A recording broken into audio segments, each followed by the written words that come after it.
happiness, and how do we define it?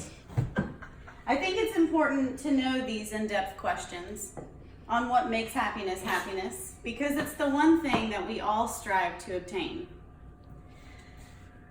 So let's begin with point number 1. What is it? PsychologyToday.com stated that happiness is more than a state of mind. It's a state of well-being that encompasses living a good life, that is, with a sense of meaning and deep satisfaction. Now, when I said happiness, I'm sure each of you had a visual image that popped into your head. It could have been your kids playing and getting along, or it could have been a family vacation memory that brought you that feeling of happiness. Like this one. Isn't that sweet? So cute. So let's go ahead and define what it is. So the most notable philosopher who provided philosophical base for the Christian church today and what its foundation is Aristotle. And Aristotle believed that happiness was more than a tangible state, but he believed it was a lifestyle. And the way to achieve that is through virtue.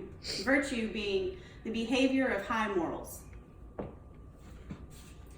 The next philosopher is Epicurus.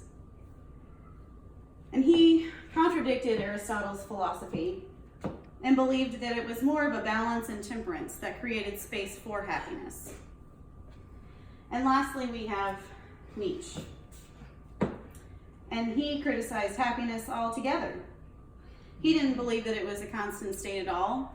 He believed that it was very fleeting, constantly evolving and changing. And that happiness was through strength of overcoming obstacles and tribulations. So out of these 3 philosophers, I found 2 common points. 1, it starts with us. And 2, it's a choice. Not only is it a choice that we want to live happy lives, it's a daily choice.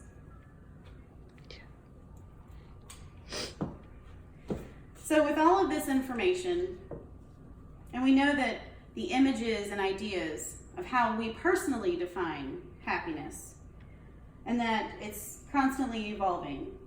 A 5-year-old with bubbles doesn't feel as happy with bubbles as he does in his 20s, unless you still love bubbles. In that case, I envy you. But the one thing that makes it concrete in our own personal experiences. The only way to truly understand happiness is to live every day, wake up, and choose happiness. Thank you for listening.